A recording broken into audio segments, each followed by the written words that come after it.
শাহী সেমাই কার না পছন্দ বলেন? অনেকে আমরা লাচ্চা পছন্দ করি, অনেকে বা সেমাই পছন্দ করি। তবে আমি সবসময় সেমাইটাই প্রেফার করি। কেন জানি আমার কাছে লাচ্চার চেয়ে সেমাইটাই বেশি মজা লাগে। তবে অবশ্যই সেটা এরকম শাহী সেমাই হতে হবে। আমি আপনাদের সঙ্গে আজকে শেয়ার করব কত সহজভাবে এত সুন্দর একটা শাহী সেমাই রান্না করা যায়। আর চেষ্টা করবেন আপনারা সবসময় মোটা টাইপের একটা সেমাই নিতে। মোটা সেমাইগুলো রান্না করলে বেশি ভালো হয়। আর যেগুলো একটু চিকন চিকন থাকে দেখা যায় অনেক সময় সেগুলো গলে যায়। তবে মোটা সেমাইটা নিলে পরে এভাবে গলে না।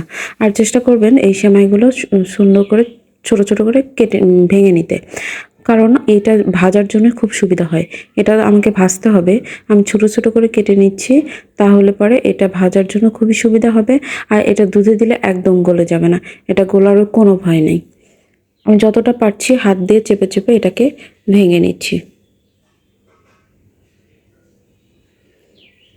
এরপর আমি এই সেমাইয়ের মধ্যে কিশমিশ দেব, কাজু বাদাম দিব আর কয়েকটা কাঠবাদাম দিব।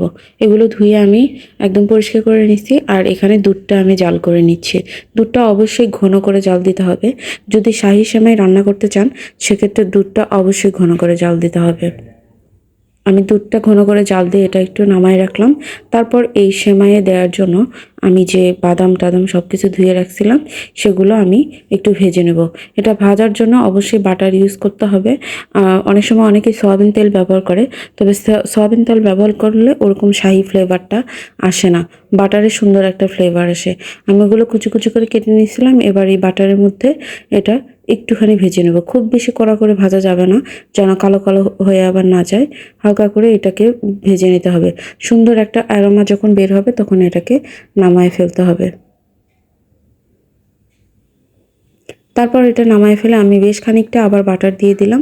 এই বাটারটা গলে গেলে আমি যে সেমাইগুলো ভেঙে রাখছি সেই সেমাইগুলো এর মধ্যে আমি ভেজে নেব।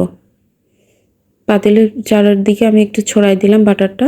তারপর আমার ভেঙে নেওয়া সেমাইগুলো এর মধ্যে দিয়ে দিচ্ছি। আমি প্রথমে পুরাটা দিইনি। আমি যতগুলো ভাঙছিলাম তার অর্ধেকের একটু বেশিটা দিছি আর একটুখানি রাখছিলাম। আমার মনে হচ্ছিল যে এটা বেশি হবে। তবে ভাজার সময় তারপরে আমার মনে হলো যে যেহেতু আমরা এটা সবাই খাইতে অনেক পছন্দ করি, দেখা যাচ্ছে যে আমাদের কম পড়ে যাবে। তখন এই জন্য বাকি যতটুকু ছিল সেটাও দিয়ে দিলাম। দিয়ে এবার খুব ভালোভাবে পুরোটা ভেজে নিতে হবে। একটু কড়া করে ভাজতে হবে। আর সবসময় নাড়তে হবে যেন নিচে লেগে না যায়। অনেক সময় দেখা যাচ্ছে যে নিচে লেগে যায়, কালো কালো হয়ে যায়। তারপর এটা দুধের মধ্যে দিলে পরে দেখতে খুবই খারাপ দেখা যায়।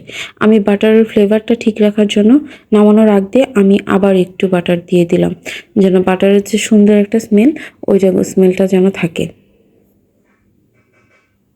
দেখেন আমার ভাজতে ভাজতে সেমাইগুলো আর একটু গুঁড়ো গুঁড়ো হয়ে গেছে। এটা যতই গুঁড়ো গুঁড়ো হোক কোনো সমস্যা নেই, এটা কিন্তু গলে যাবে না। এটা দুধের মধ্যে দিলে পরে সুন্দর আরও বড় বড় হয়ে যাবে। আর একদম ঝরঝরে মতোই থাকবে।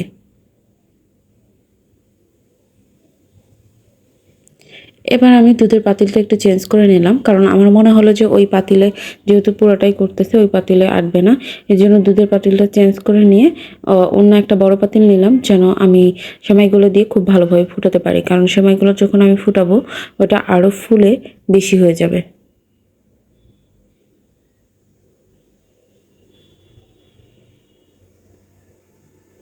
আমি দুধের মধ্যে আরেকটু বাটার দিয়ে দিচ্ছি। আমি আসলে এই সেমাইটাতে একটু বাটারের পরিমাণ বেশি ব্যবহার করি। কারণ আমার মনে হয় বাটার দিলে পরে সুন্দর একটা ফ্লেভার আসে, যেটা খাইতে খুবই একটা শাহি ফিল দেয়।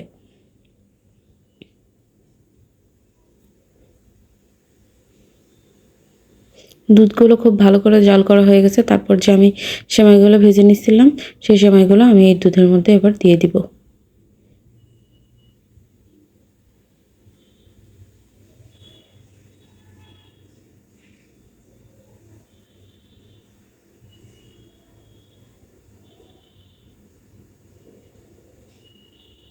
দেওয়ার পর এটাকে আমি একটু ফুটিয়ে নিব। তবে খুব বেশিক্ষণ ফোটানো যাবে না। এটার সাথে সেমাই লেগেছিল সেটা আমি দুধ দিয়ে ধুয়ে দিয়ে দিচ্ছি। আসলে কোনো কিছুই অপচয় করা ঠিক না।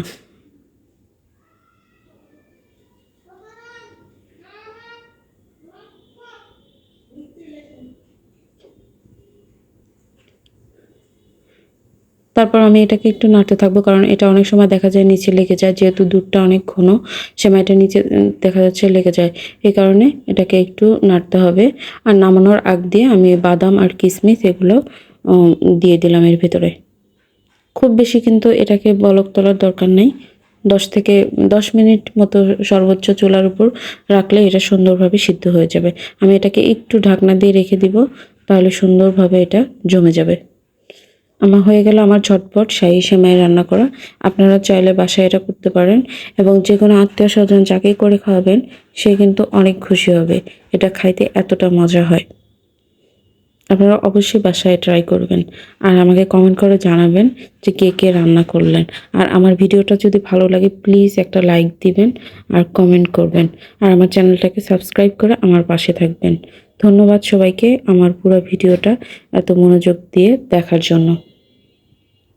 আমি আবার এখানে একটু ডেকোরেশন করে নিলাম। আমি এটা খেজুর দিয়ে ডেকোরেশন করছি, আপনারা চাইলে অন্য কিছু দিয়েও ডেকোরেশন করতে পারেন, আবার চাইলে নাও পারেন, তবে ডেকোরেশন করলে দেখতে একটু ভালো লাগে।